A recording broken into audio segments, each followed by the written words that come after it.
ANS news.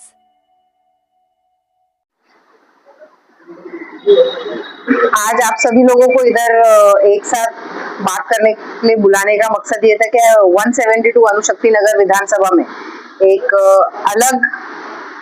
हमारा खुद का राशनिंग ऑफिस, राशनिंग कार्यालय चालू हो गया है। मतलब उसकी मान्यता आ गई है और जल्द ही चालू हो जाएगा। तो इस राशनिंग ऑफिस की कार्यालय की बात करें तो ऐसा है कि 2012 और 13 से प्रयास चल रहा था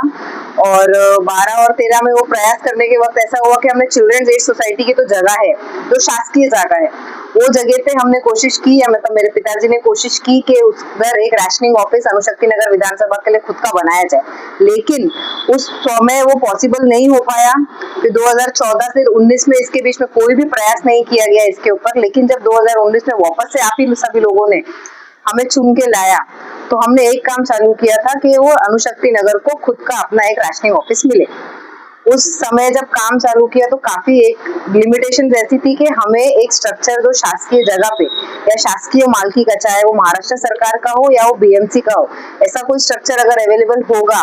तो हम राशनिंग डिपार्टमेंट में ये अपील कर सकते हैं कि हमें ये राशनिंग कार्यालय के लिए उपलब्ध करा के दिया जाए। तो जब ये खोज चालू हुई थी तो 2023 में एक ऐसी जगह मिली जो एमिनिटी स्पेस के नाम पे बीएमसी के पास हैंडओवर की गई थी।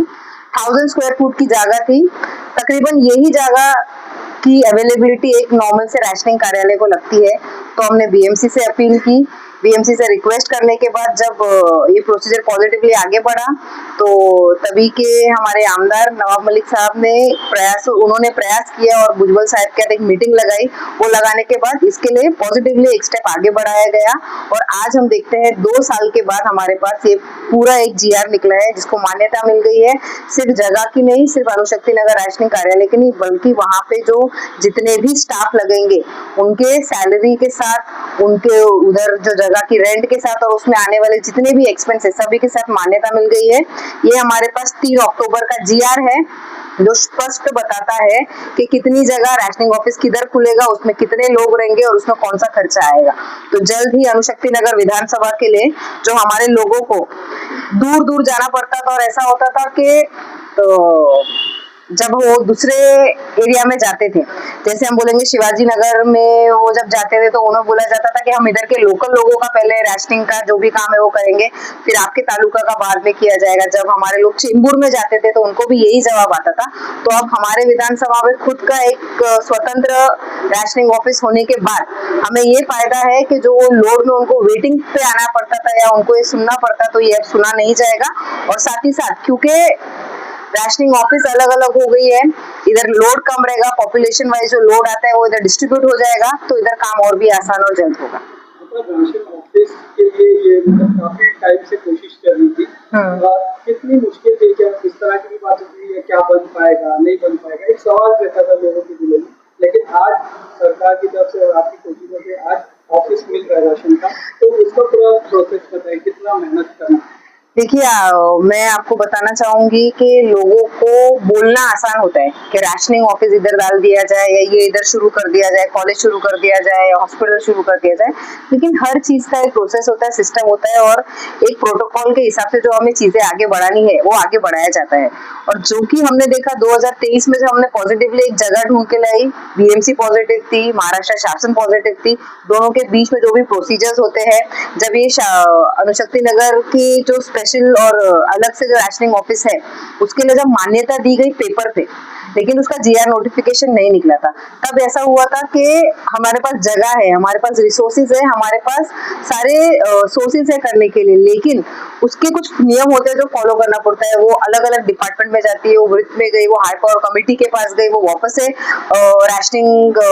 इसमें आई डिपार्टमेंट में। तो ये 3-4 अलग अलग डिपार्टमेंट में उनको जाना पड़ता है और ये सभी डिपार्टमेंट में आने के बाद उसका एक फाइनल जीआर नोटिफिकेशन निकलता है। और हर लेवल पे, हर टप्पे पे पिछले 2 साल से लगातार हम फॉलो कर रहे हैं। पहले मैं मेरे पिताजी के साथ लगातार फॉलो कर रही थी, फिर हम जब ये चुनाव हुए, नई सरकार बनी, क्योंकि ये पेंडिंग हो गया था कुछ वक्त के लिए, राशनिंग का जो डिपार्टमेंट था वो अलग अलग लोगों के पास गया, उसमें भी डिपार्टमेंट चेंज हुए, ऑफिसर्स बदली हुए, तो ये सब फॉलो करते करते एक जो पड़ाव है धीरे धीरे पार हुआ। इसमें ज्यादा डिफिकल्टी नहीं, लेकिन मैं बोल दूंगी कि लगातार और निरंतर फॉलो अप के बाद ही ये सब चीजें पॉसिबल हो पाती है। देखा जैसे राशन कार्ड बनाने में काफी लोगों को दिक्कतें आ रही थी और एक देखा गया कि कैंप का जो एक सिलसिला शुरू हुआ है, उस कैंप में किस तरह से लोगों का रिस्पॉन्स मिल रहा है। जैसे कि कभी कभी नाम डालने तक लोगों को जाना पड़ता था, लेकिन यहाँ पे लोगों को इस कैंप में ये फैसिलिटी मिली, तो कितने लोग इस कैंप से फायदा उठाए। कितने लोग इस कैंप से फायदा उठा चुके हैं ऐसा नहीं है। हमारे जो राशनिंग के कैंप है, राशन के आधार कार्ड का, राशन आधार कार्ड डॉक्यूमेंटेशन का, वो लगातार हमने चीता कैंप में किया, चीता कैंप में 2 अलग अलग जगहों पे किया, हमने टाटा नगर में किया, हमारा नेक्स्ट विष्णुनगर में भी अभी जल्दी होने वाला है, वाशीनाका में हमने कैंप किया। तो हमारे जो कैंप है, क्योंकि 2 अलग अलग राशनिंग ऑफिस चलते थे, वो लगातार चलते हुए आए हैं। 350 से ज्यादा लोगों ने इस कैंप का बेनिफिट उठाया है। बेनिफिट उठाने का नाम मतलब किसी को न्यू राशन कार्ड से, किसी का एडिशन था, किसी का डिलीशन था, किसी के गलती से कटे हुए नाम थे, किसी का KYC था, उसको वापस से एडिशन था। तो ये सभी जो काम था हमने लगातार किया है, और भी अभी कुछ ऐसे कैंप जो आने वाले वीक में हमने प्लान आउट किए हैं, और ये चलते रहेंगे। और बोलने का ये मतलब है कि कुछ लोग राशनिंग कैंप लगा के बहुत बड़ा एक बोलते ना कुछ सजा दिया है या कुछ बहुत बड़ा काम कर दिया उस पे आते, तो मैं बताना चाहूंगी कि राशन के कार्ड के कैंप लगाना बहुत छोटी सी चीज है। उसको लगातार शासन अपने तरफ से लगाती रहती है, हमें सिर्फ रिक्वेस्ट करना होता है और लगातार चलना चाहिए। ऐसा नहीं है कि एक बार हो जाए और वो खत्म हो जाए, लेकिन राशनिंग कार्ड से लेकर राशनिंग ऑफिस तक का हमने लोगों का ध्यान रखा है, ताकि जिससे हमारे लोगों को सुविधा मिले। और जब भी हम कोई वादा करते हैं उसको पॉजिटिवली लेके आगे बढ़ते हैं, और वो वादा हमारे हित के लिए नहीं होता है, लोगों के हित के लिए होता है। और आज फिर हमने जब ये GR लेके आया है और इसको सच करके दिखाया है, तो लोगों के पास एक क्लियर मैसेज यही जा रहा है कि भाई इधर काम करते भी, बोलते भी है और करते ही, और हमारे इधर काम भी बोलता है। कब तक के लोगों की सेवा में शुरू हो जाएगी? इसकी जगह जगह इधर जो 1000 स्क्वायर फीट का हम देखते हैं GR में जो उल्लेख किया हुआ है, वार्ड नंबर 144 में देवनार गांव में फर्स्ट फ्लोर पे ये राशनिंग ऑफिस बनेगी। इधर पूरा जो इंफ्रास्ट्रक्चर है रेडी है, उसके बीच के थोड़े पार्टीशन के काम है वो बचे हैं। हमने डिपार्टमेंट से इसके जो फर्नीचर और बाकी चीजें जो रिक्वायर्ड है उसके लिए भी फंड सैंक्शन करा के रखा है, उसकी भी मंजूरी है हमारे पास। तो लगभग ये मंथ में अक्टूबर में हम पूरा काम सिस्टमैटिकली कर लेंगे। जिधर से स्टाफ का आना है, वो स्टाफ जितना अरेंजमेंट है वो हम शासन के पीछे करके और डिपार्टमेंट के पीछे करके जितना हो सकता है वो आगे बढ़ाएंगे। हम चाहते हैं कि जल्द से जल्द अक्टूबर एंड या नवंबर के मंथ में हम लोगों तक ये राशनिंग की ऑफिस फुल्ली ऑपरेशनल करके लोगों तक पहुंचा पाए। सबसे पहले तो बहुत बहुत मुबारकबाद आपको कि चीता कैंप की वो जनता जो यहाँ से शिवाजी नगर जाती थी अपने रेशनिंग काम के लिए, आपने एक अच्छा प्रयास किया कि चीता कैंप में और इस करीबी इलाके में इसकी सुविधा मुहैया कराई है। लेकिन चीता कैंप के अंदर हॉस्पिटल को लेकर आज बहुत सी महिलाएं परेशान है। आपकी पाइपलाइन में वो काम कब तक आएगा कि कब आप उसके ऊपर विचार करेंगे कि डॉक्टर वहाँ पर मुहैया हो जाए और चीता कैंप की औरतों को शताब्दी ना आना पड़े, चीता कैंप में ही ये सारी सुविधा मिल जाए, इसमें क्या बताओगे? चीता कैंप में हम बताएंगे, हम लोअर लेवल के पहले हॉस्पिटल की बात करते हो। अगर HBT क्लिनिक की बात करें तो HBT क्लिनिक B सेक्टर में एक चल रहा है, और हमारी लगातार प्रयास है जो काजल ज्वेलर्स के पीछे जो जगह है जहां हम बोलते हैं कि गलत चीजें हो रही है, हमारी इच्छा यही है और कोशिश भी यही है कि उधर जल्द से जल्द HBT सेंटर खुल जाए। उसके बाद हम आते हैं शाहजी मैटरनिटी होम पे और अर्बन हेल्थ सेंटर पे। अभी शाहजी मैटरनिटी होम में हम देखेंगे तो जो डॉक्टर है जो उधर 24 आवर्स रह रही है, अभी उधर RMO भी है। अभी मुझे ऐसा लगता है कि ये डॉक्टर्स का जो इशू है फिलहाल थोड़ा अभी रिजॉल्व है, लेकिन अभी लास्ट हमारी विपिन शर्मा जी से बात हुई थी, जो एडिशनल म्युनिसिपल कमिश्नर है, उनको हमने सारी चीजें बताई, CMS को सारी चीजें बताई कि उधर आज भी हमें डिलीवरी के लिए अगर दूसरी सेकेंड डिलीवरी होती है या फर्स्ट C-सेक्शन हुआ रहता है तो उधर अभी भी जो हमारे डॉक्टर्स है वो सही तरीके से उनको ट्रीट नहीं करके उनको शताब्दी के बाद साइन भेज रहे हैं। तो इसके ऊपर हमें सुविधा जितनी और बेटर करने को मिल सकती है और कितना हम कर सकते हैं, और हम जो एक्चुअली प्रेजेंट रिपोर्ट है वो हम ला सकते हैं, पेपर पे ला सकते हैं, व्हाइट पेपर हमको चाहिए सारे, और हमें उसके ऊपर वर्किंग चाहिए, ये करवा के लीजिए। एक दूसरा, हमने उधर के जो अर्बन हेल्थ सेंटर है, अर्बन हेल्थ सेंटर जो नायर हॉस्पिटल से, नायर मेडिकल कॉलेज से कनेक्टेड है, उसमें जो सुविधा है पूरी तरीके से जो जनता को मिलनी चाहिए वो नहीं है। डायग्नोस्टिक के बार बार इशू आ रहे, तो हमने उधर एक मांग रखी है, उन्होंने उस पर पॉजिटिवली भी बोला है कि हम स्टडी करके बताएंगे। उधर है कि कैजुअलिटी इमरजेंसी सेंटर बनाना और साथ ही साथ उधर डे केयर फैसिलिटी अवेलेबल करा के देना। तो ये दोनों चीजों पे हमारी बात हुई है। साथ ही साथ एक स्पेशल केयर यूनिट क्योंकि हमारे पास इतनी डिलीवरीज नहीं होती है शाहजी मैटरनिटी होम में जो एक NICU को उधर ला सकते हैं, तो हमने बोला एक special care unit for the जो नियोनेटल के लिए होता है उसकी हमने डिमांड की, उस पर पॉजिटिवली चल रहा है। और प्लस हमने एक दोनों कॉम्बिनेशन में एक पेरिफेरल हॉस्पिटल के लिए बात की थी, उस पे जो उनका स्टडी आया है उनके हिसाब से शताब्दी हॉस्पिटल बहुत नजदीक है, साथ ही साथ MMRD का जो लल्लूबाई हॉस्पिटल है, ये दोनों जो बड़े हॉस्पिटल बन रहे हैं हमारे पास, तो वो हिसाब से उनके पास किलोमीटर वाइज या पेशेंट वाइज अभी वो नहीं बैठता है। लेकिन अगर हमें अच्छी सुविधा मैटरनिटी हॉस्पिटल मिल सकती है, हमें कैजुअलिटी और इमरजेंसी अर्बन हेल्थ सेंटर में मिल सकती है, डे केयर यूनिट मिल सकता है, तो ये सभी चीजों को जितना वो हमें प्रोवाइड करने के लिए रेडी है, जो सर्विसेज BMC द्वारा हमें मिल सकती है इमीडिएटली, उस सर्विसेज को हम इमीडिएटली ले और वो सर्विसेज को बेटर तरीके से, इंफ्रास्ट्रक्चर को हर कोई बना के दे रहा है लेकिन सर्विसेज में हम फेल हो रहे हैं, तो सर्विसेज को कितनी तरीके से, कितने जल्द और कितना स्ट्रिक्टली इन लोग फॉलो कर सकते हैं, उस पर हमने काम करने को लास्ट वीक इनसे बात की है। अब एक आखिरी सवाल रहेगा कि दो मुद्दे चिता के इलाके में काफी गरमाए गए हैं कि पहला मुद्दा जो है लाइब्रेरी को लेके और दूसरा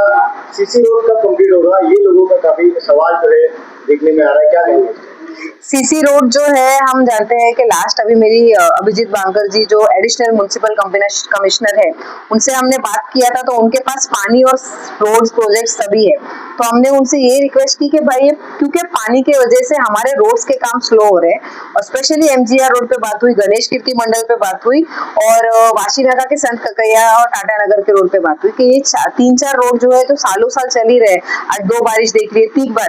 3 बारिश देख लिए, लेकिन इसको इमीडिएटली कैसे सॉल्व करना है उसके ऊपर एक वो बनाया जाए, क्योंकि हम देखते हैं कि ये चीज गर्म तभी होती है जब बारिश पड़ती है, जब बारिश होती है, जब 2 से 3 दिन कंटिन्यूअसली हेवी रेनफॉल होते हैं और वो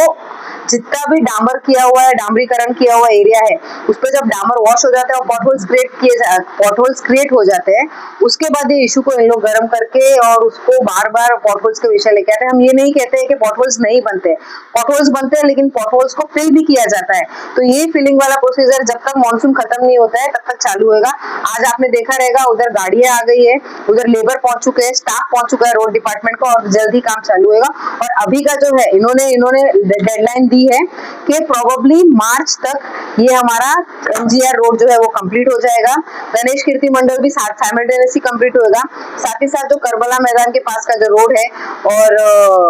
तो मिर्जा गालिब रोड जो है उसका काम जितने स्पीड में कर सकते हैं वो करेंगे। मैडम रही बात हेल्थ के ऊपर, जो शताब्दी हॉस्पिटल है, देखा जाए तो जो इमरजेंसी डॉक्टर्स वहाँ पर रहते हैं 24 घंटे एक ही डॉक्टर रहता है, क्योंकि वहाँ ये बहुत बड़ा क्राउड जाता है इमरजेंसी में, वहाँ कंटिन्यू एक ही डॉक्टर रहता है, वहाँ पर बड़े और एक डॉक्टर्स की आवश्यकता है। ऐसा हमने वहाँ पर गए थे तो हमारे बहुत सारी शिकायतें मिली थी, तो उसके बारे में और उसके जो डॉक्टर वहाँ पर ऑलरेडी कम मिलते जो आप की बात हो या उनका OPD हो, कंटिन्यू कम से कम हजारों की संख्या में होते हैं और वहाँ पे एक ही 2 डॉक्टर। लास्ट मेरी जो विपिन शर्मा जी जो एडिशनल म्युनिसिपल कमिश्नर है, पिछले हफ्ते ही मेरी उनसे मीटिंग हुई है मंडे के दिन, और मैंने उनको यही बोला है कि आपके हिसाब से उधर स्टाफ आपको जो रिपोर्ट किया जा रहा है वो 100% है, लेकिन हमने जो लास्ट RTI की थी और हमारे पास जो इन्फॉर्मेशन आई थी 40% डेफिशिएंट है, चाहे वो क्लीनर से हो, OT के टेक्नीशियंस हो या ही डॉक्टर्स हो, तो 40% डेफिशिएंट है हम ऑलरेडी, तो इसको आप जल्द से जल्द भरिए। उन्होंने मुझे आश्वासन भी दिया है कि उसकी जो एक्चुअल रिपोर्ट है उधर की वो मैं मंगवा के लूंगा और उसके ऊपर वो वर्किंग करेंगे। तो आपने बात किया रोड से 2 साल हो गया उस